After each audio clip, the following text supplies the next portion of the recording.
Beautiful. Welcome everyone to another Jackson Securities webinar. I'm joined by Hanna. He's a PropTech Group CEO, and we're very fortunate to have you on board today. And I want to thank you very much for coming on board. Thank you. That's all good. We're just going to go through the presentation a little bit today. We're going to learn a little bit more about Joe and what's been happening. As always, this is just regarding our disclaimer. Our presentation is just for informative information. It's not meant to be anything more than that, than financial advice. And also we do, for new attendees, we do have a little question box down the right. If you want to ask any questions, we'll do ask you put those in there. We'll answer those at the end. But Joe, welcome on board, and thanks for jumping on with our webinar today. Tell us a little bit about yourself. What are you about? Thanks, Lachlan, and thanks for having me. It's always good to do this, and appreciate you inviting me. Why not start with a bit of a background into me personally? I think it's always good for investors to know who's steering the company. So I started my life as a software engineer back in the mid-90s, worked at Fairfax Media for a good 8.5 years. During the time of the transition from print to online, I've worked both on the print side and the digital side in technology, product and strategy roles, and left in 2008 to essentially pursue my own PropTech startups. At that point, I joined forces with Simon Baker of ex-REA fame, and we've been since building, investing, IPOing, selling, growing PropTech businesses globally.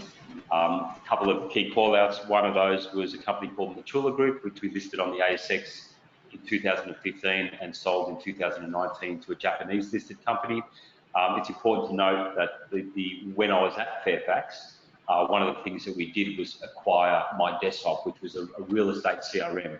And the rationale behind that was that real estate CRMs, and as we'll get to in a moment with the investor deck, is essentially what the real estate agents use to run their sales division of any back office. So in media or as a portal, it was really attractive for us to get onto the agent's desktop to understand the unit economics of running an agency, in the hope that we would at least understand what their spend on marketing was, if not influence that.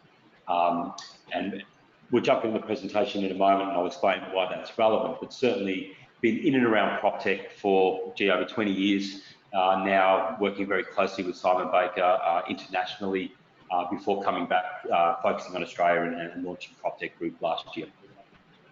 Excellent, excellent. Yeah, if you want to jump through to your presentation, I think the audience will really love that. Once again, ladies and gentlemen, if you want any questions in between, we won't stop the presentation, but we'll answer that and try and answer that as best we can at the very end. But thank you very much. Yeah, if you want to get that started. Great, thank you, Lachlan, and thank you all for attending. Look, I'll start with an assumption of not a lot of knowledge of PropTech Group, who we are. So why don't we begin with some of the key highlights. What we do is provide software to real estate agencies that they depend on all day, every day.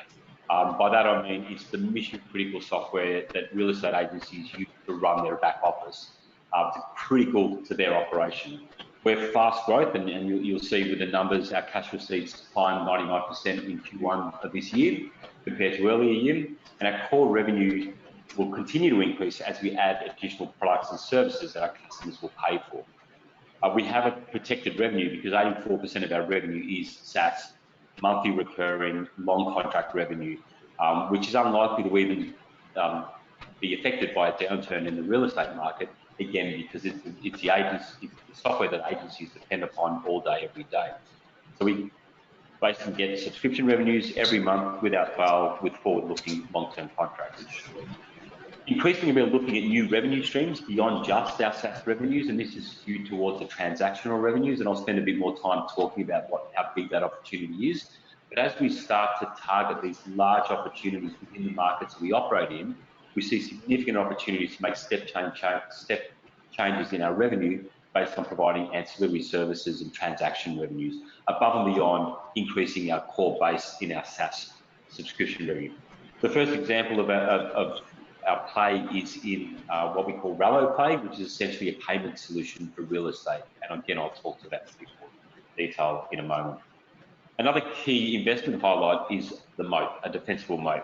We have a defensible moat due to the high switching costs, both size and cost advantage to our customers. It means that we're smaller, they're smaller and more expensive. This puts us in a unique position with the large market share to continue to grow that organically, and also gives us a strong position to start to make, or continue rather to make, inorganic or M&A activity. Our customers like our products so much and they're so sticky that our average tenure is over 8 years. And more importantly, most of our large customers are also significant shareholders in our business, which is testament to the value that we provide to our agencies. So how big are we, and what are the products that we offer?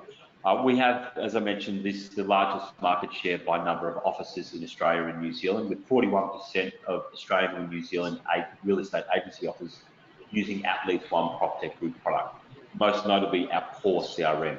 I'll talk to what that is in just a moment. Now, this is as big as the next 3 competitors combined, and a significant leadership position. Those tools fundamentally at our core are our Vault RE and Eagle software products. Now, these tools offer both sales CRM, again, what a real estate agent needs to run end-to-end their sales division, and property management, which is a new area for us in an integrated way, so that we can run both the sales part of a real estate agency and the rent rolls. Typically, an agency will spend on a separate system, or historically rather, a separate system for sales and property management. Most agencies will have a rent roll as well as a sales division. With us, we're bringing those 2 capabilities together in one single platform that does more than just the day-to-day operations of running a sales or property management, but extends out into some other key areas. So you'll note on screen what we call product extensions. Now, these are additional products and services that enable real estate agents to market themselves or to run their end-to-end processes a lot more efficiently. Most notably, Website Blue, which is our website business for real estate agencies, is growing fast and enables agencies to provide cutting-edge websites. And Designly is increasingly becoming our marketing automation tool for real estate agencies as consumers progress along the journey. Rent Find Inspect is a property management inspection tool, and increasingly we'll develop additional products and services, all aimed at increasing our average revenue per agency by providing additional capabilities deeply integrated into our core system. RelloPay I mentioned earlier is our first entry into this ancillary product space. Really, what we're focusing on there is a combination of fintech and proptech, solving the cash flow needs of vendors and real estate agents by providing payment solutions for things like vendor paid advertising, both pay now, pay in installment, or pay on settlement. Cash flow solutions for agents in terms of early release of commission, cash flow solutions for vendors in early release of deposit, are all through a deeply integrated end-to-end automated solution. And of course, which you'll see in a moment, we actually started our life on the ASX as Real Estate Investor, a B2C SaaS business, which is still a part of our portfolio and growing fast as well. As I mentioned at the very beginning, we have a defensible economic moat. 8.5 years is our average tenure, which is a long time and gives us significant opportunity to continue to upsell and cross-sell. We're a trusted partner of our real estate agencies, and increasingly the way that we're selling is through a consultative sell. Now, essentially, PropTech Group is the technology advisor for a lot of our agencies.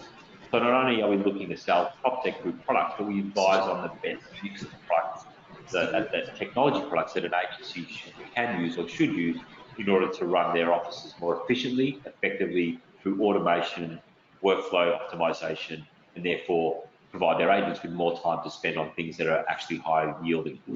Defensible economic moat due to high switching costs and both size and cost advantage over our competitors. Our large customers are large shareholders too, with Ray White, Harcourt and Rain & all having shareholding within the PropTech Group company. And despite our price increase of earlier this year, and with more to come year on year, we're still a superior product, but have significant cost advantage moving forward. So there is some further price elasticity within our core products.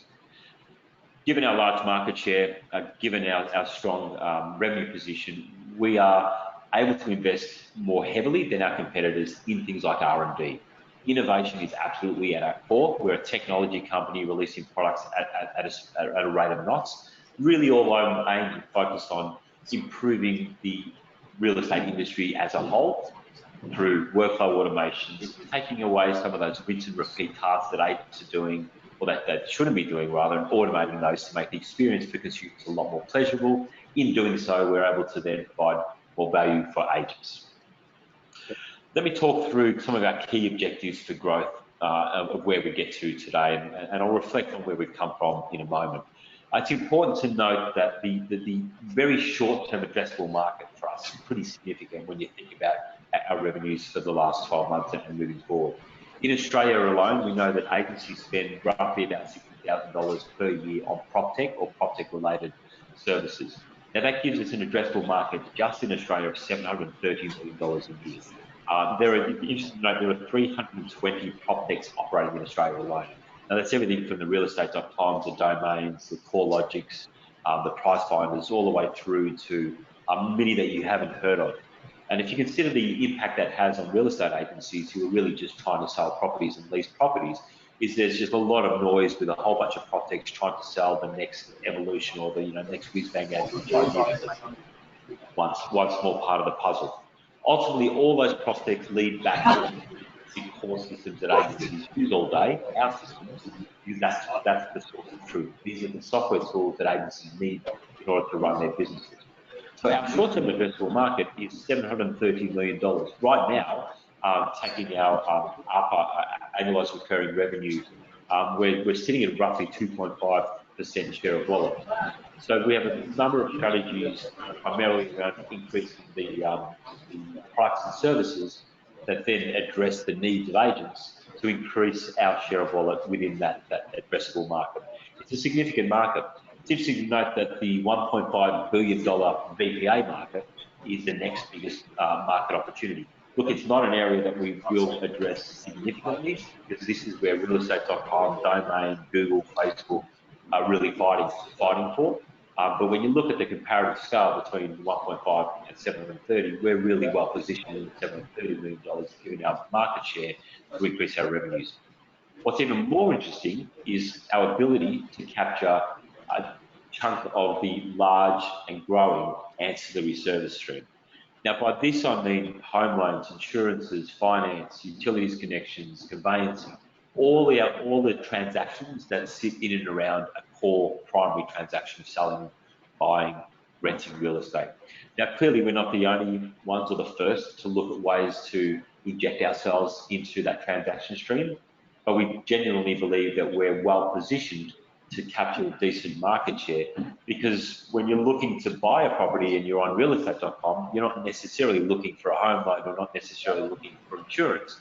Really, the time that it's important for you is when you sign a contract with an agent. We know when that happens. We have workflow automations to take advantage of that point in time, that micro moment where it's really relevant for the consumer. And we'll leverage those opportunities on behalf of our agents to then on-sell, cross-sell, and inject ourselves into what is a $10 billion opportunity in Australia alone. So we talked through our strategy to growth beyond organic, and realistically, that we are a growth through organic and inorganic.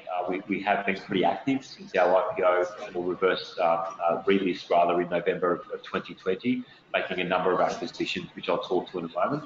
But what we've done since November of last year is really proven our ability to grow companies fast under the PropTech Group family. The best example of that is since we acquired Website Blue, the business I mentioned earlier, in February of 2021, we've been able to grow that business by 200% in that short amount of time. So what this does is it fills us with a lot of confidence of our strategy, of our ability to continue to grow companies faster, and it creates a bit of a blueprint, if you like, for the types of companies we look for.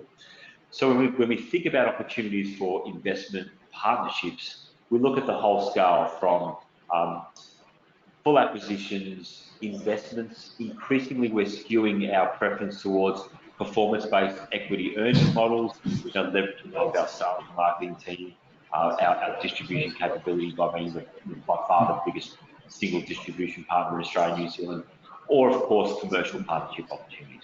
The types of partners that we seek to either merge, acquire, or partner with, when we are based on their ability to help us increase our average revenue per agency or the number of agencies using our products. We look at what synergies exist, both cost and product synergies. Can we increase our product range by adding this capability? Are there cost synergies? And obviously the ability for them to rapidly scale given our market leading position and our ability to access our audience. Those opportunities across the whole kind of gamut of the workflows for a real estate agency, with CRM and PM systems being at the core.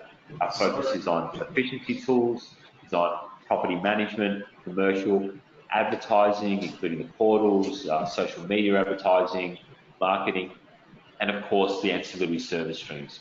Increasingly, we're starting to look at big data, AI, and ways that we can start to innovate beyond what's ahead of us. A quick snapshot of our timeline since listing. We relisted, taking over what used to be a real estate investor under the ticker REV as PTG in November of 2020, raising $10 million and listing at about a $30 million market cap. In December of last year, we secured a large customer in the UK in Century 21.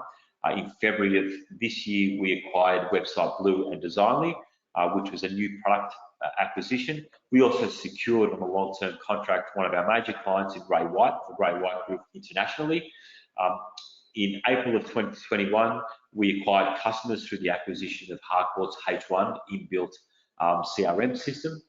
In July of 2021, we increased our product ranges and did a capital raise to acquire Eagle Software, which is another CRM servicing the independents, small multi-office and boutique office space that enhanced our ability to service not only the large independents, the large franchise groups, but also strengthened our ability to service small independents, small franchise groups or boutique offices.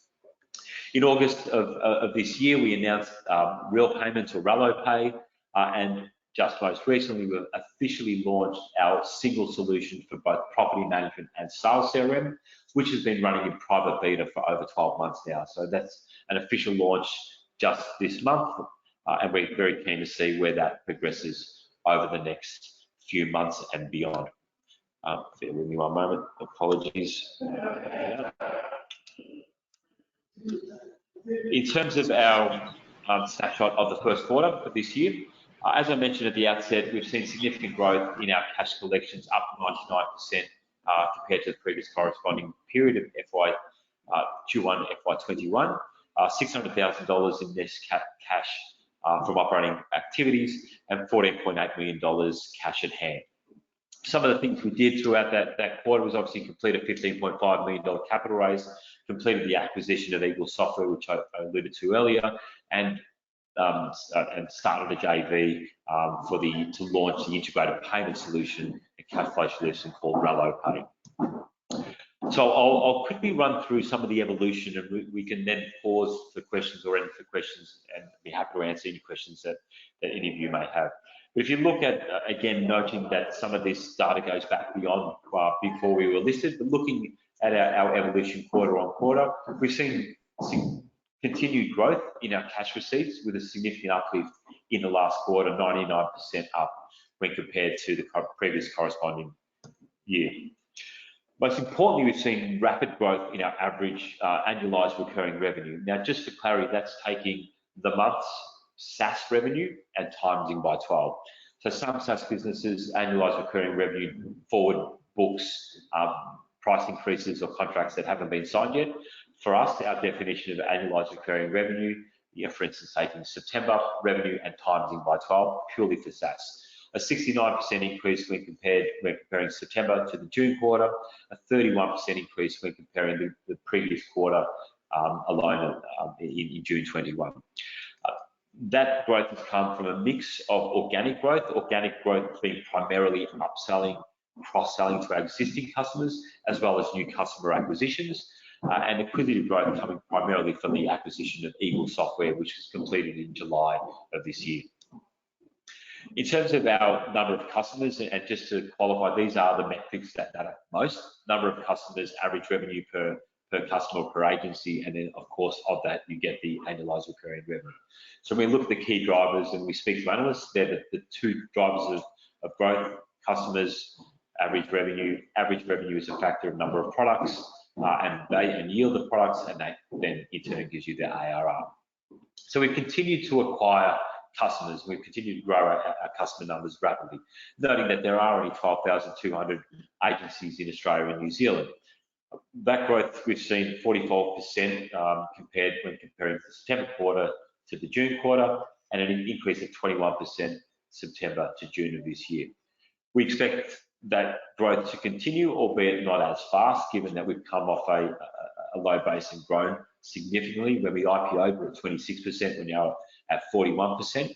But really what that does do, it provides us with an opportunity to on-sell, cross-sell, upsell, and really grow that ARPA.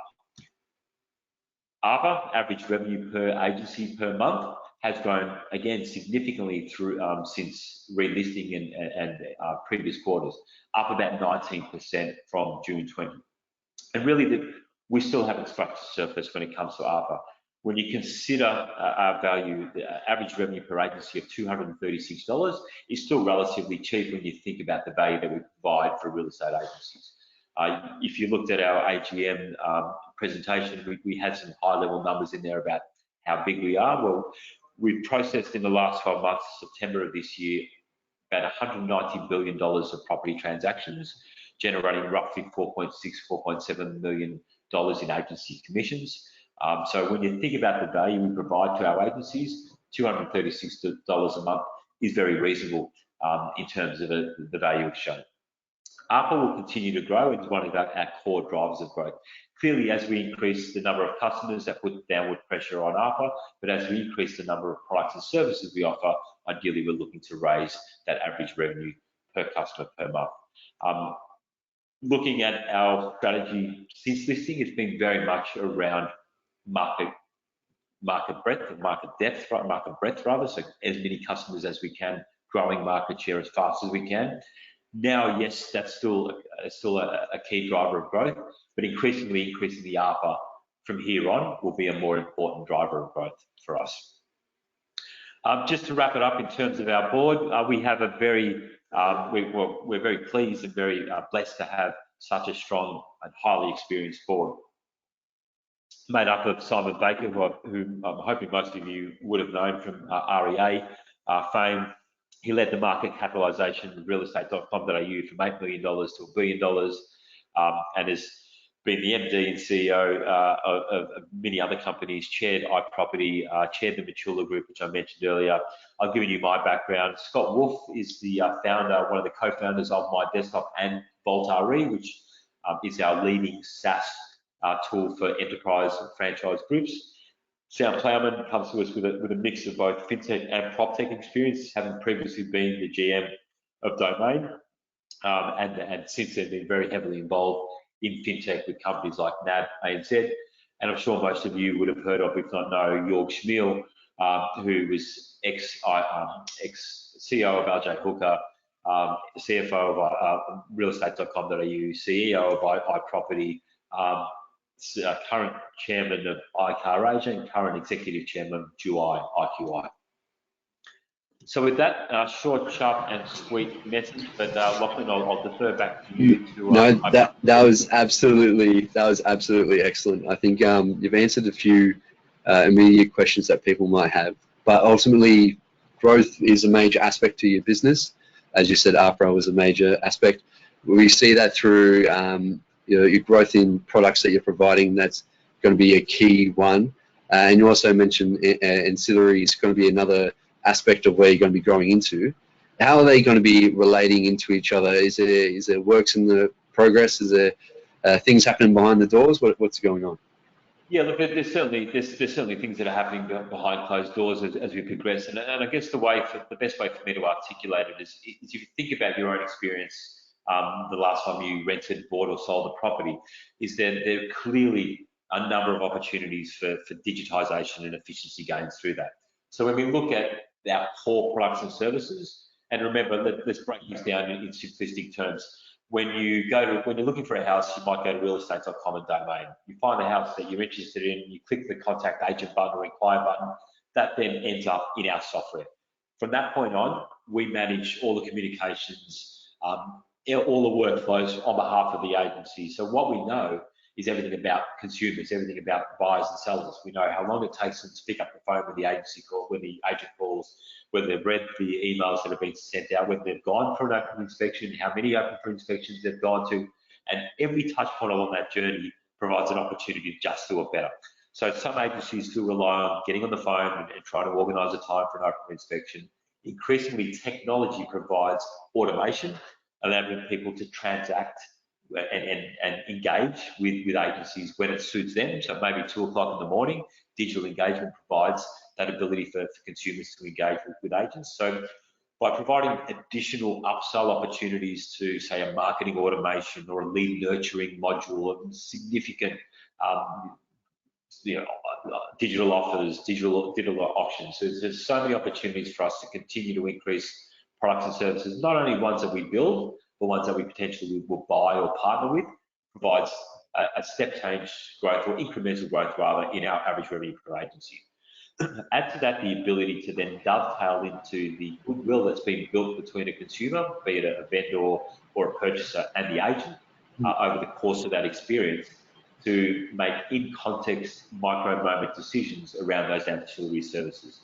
So we've spoken about RelloPay being a payment solution for vendors and a cash flow solution for agents, but let's think about the other opportunities. But when you buy a house and you've signed a contract of sale, you need a home loan, you need insurances, and you need to start thinking about conveyancing and utilities connections as 4 key examples. Really, there are a number of people that will get on the phone that will inbound calls as soon as those transactions occur.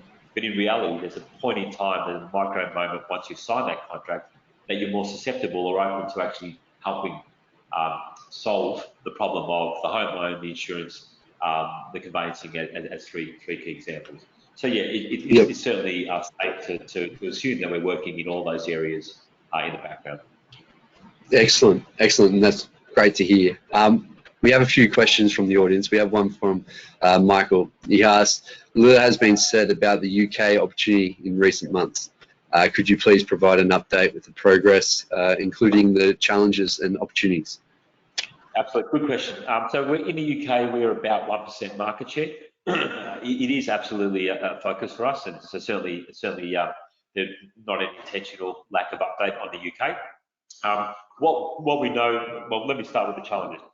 The biggest challenge by a long shot, and probably the most impact of COVID for us, has been our inability to travel. So the biggest challenge we have with the UK up till this point is we can't get over there. We have a team of 15 people over there, but realistically, an organic growth opportunity in the UK, given that we're starting at a 1% market share, will take time. So it's fair to assume, and I've said this before, so this is not kind of new information, that a growth, taking the same playbook that's worked in Australia and applying that to the UK is the best way for us to continue to grow in the UK. And to do that, we need to be able to jump on planes. So certainly in 2022, those restrictions will hopefully in COVID new normal. Let's hope that the new strain doesn't change that, but certainly we can grow there. That aside, we are still seeing organic growth in the UK. We've never really budgeted significant growth because it is in that test and learn phase, but we're certainly seeing revenues continuing to increase from the UK. The UK is twice as big and twice as backwards is the simplest way for me to describe it. Over 25,000 agencies in the UK, over 200 CRMs operate in the UK. There's a lot of fragmentation and a lot of opportunity. I want to say doing things the Aussie way. And by that I mean Australian PropTechs tend to punch above their weight when it comes to technology. Some of the things that we do here are groundbreaking in the UK. So in full transparency, some of our products, particularly the bulk product, we've almost had to dub down for the UK market because it's just too futuristic given that market structure. That's a really positive thing for us because it means that we can start to show and lead the market there. In order to do so, clearly we need to continue to invest in the UK. We are, but we're also seeing this short-term opportunity in Australia to fast-track that growth, and that's really been our focus. And will probably remain our focus for the large part of this financial year. Yeah, that's excellent. That's excellent. Leading from that, as you said, growing organically, we've got a few questions from Sean and Lisa. Lisa's one of my clients as well. But what sort of interest and take-up are you seeing from the property management module? I imagine most real estate agents already use an existing system. What's the incentive for them to be switching? Very good question. So there's three key advantages. Number one is a single system. So typically a principal that owns an individual real estate agency, well, actually, we don't have a single principal that's come from the property management. They all come from sales. So typically a principal will rely on a system to be able to view the performance of their business. When a rent roll uses a property management system and a sales division uses a separate system, there isn't a single reporting or a single view for a principal of the performance of their agency. So the number one reason for a principal is single view of customer, single view of property, and single view of reporting of the performance of your entire business, which is also true and even more important for franchise groups to be able to see the performance of their entire network from a single place. For the actual agents themselves, the property managers and the salespeople, is a single view of customer. So I can be a vendor, a purchaser, a landlord, a tenant, all at the same time, and both property managers and salespeople can see that. When there's two separate systems, they're two separate ways of working. Single view of all the integrations that we have. So Vault, primarily as our market-leading enterprise solution, has over 750 integrations with third parties. Those integrations are automatically available in the property management division. Property management software, our competitors in the space are very much trust accounting-based systems with some workflow. With our system, it's a CRM with property management capabilities. So all the trust accounting, which is in core to our DNA, but it's really around workflow automation, it's around efficiency gains. So there's certainly interest, particularly from our large groups as well as our small independents, because and our pathway to that has really been around starting with our sales CRM and then upgrading across the property management. The fourth main point is by consolidating your vendors into one, you're seeing our customers can achieve price gain. So we are cheaper. We know that in property management, the average spend for an agency is at least 2 times greater than it is for sales CRM. By consolidating your sales CRM and PM system into one provider, then the overall cost for the agency is lower, but the share of wallet increases for us. So clearly, property management, which we've spoken about for a while, is a core part of our growth here in Australia in ARPA. Yeah, excellent, excellent. We might just do a few last little questions, ladies and gentlemen. If you do have any more questions, send them through to inquiries or through to myself. I'll get them back to Joe. We can try and answer them at a later date. But at the moment, we might just ask these last 3 questions. Always the classic question: share price. What are your thoughts on the current share price? Yeah, look, it's a good question. One that like most people would try not to spend too much time worrying about the share price and spend all that time worrying about the performance of the business.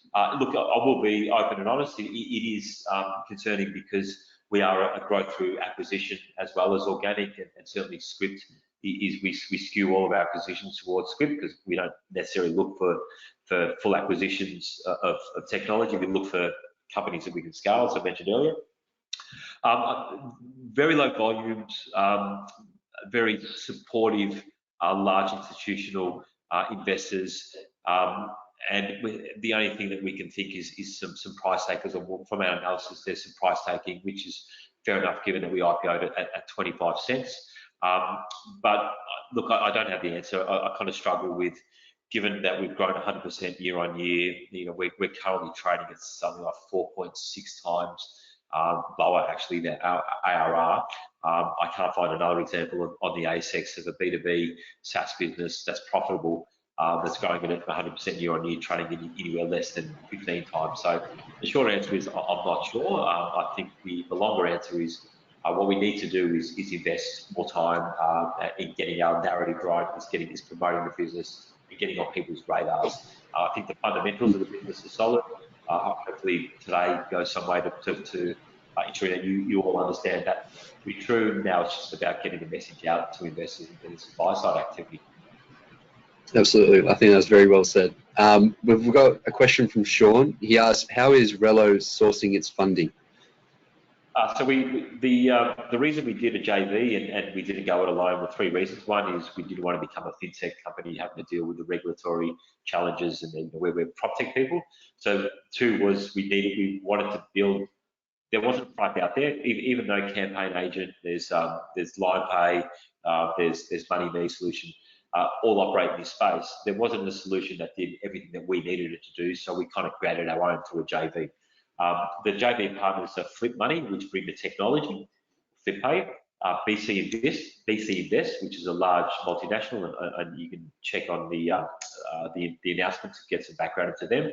Our primary funding partner and is securing initial funding and wholesale funding for us, and then PropTech Group as the distribution.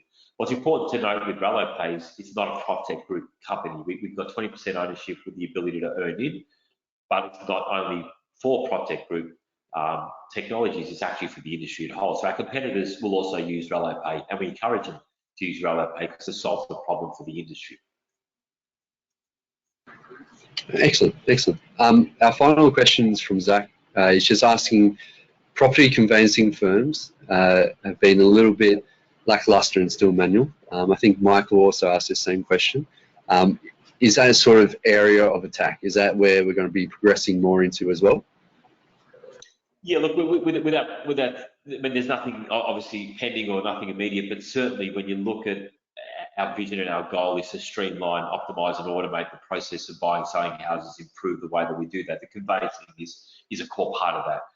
If you think about the experience of conveyancing, it can be largely improved through automation. It's still very well regulated, but I guess the biggest opportunity is the interaction between an agent, a conveyancer, the conveyancers themselves, PEXA at the other end, the banks, and it's all a very disconnected process. So providing the glue for all these parties to share data, share status updates, interoperate, just in itself would be a significant improvement in the experience both for agents and consumers, and that's certainly something we're looking at doing. Like anything that we look at, we integrate with over 700 companies, or actually over 1,000 integrations right now. But deep integration where we provide an excellent service end to end, we only do with companies where we see some opportunity for us to either earn in equity or provide upside. So yes, you know, it's fair to say that we do see conveyancing as a core part of that transaction, and something that we will look at partnering or investing or doing something in that space for sure. It's right for improvement. No, excellent, excellent. Well, once again, thank you, Joe. Thank you, ladies and gentlemen, for joining us today. It's been another Port Jackson Securities webinar. I'd like to thank Joe once again. That was absolutely excellent. Thank you for jumping on and having a chat with us today. The recording will go up online, so if you missed out on something or didn't see the start, we'll put that up there. But thank you very much for being with us today, and we'll see you in our next one. Thank you very much. Thanks for having me. All good.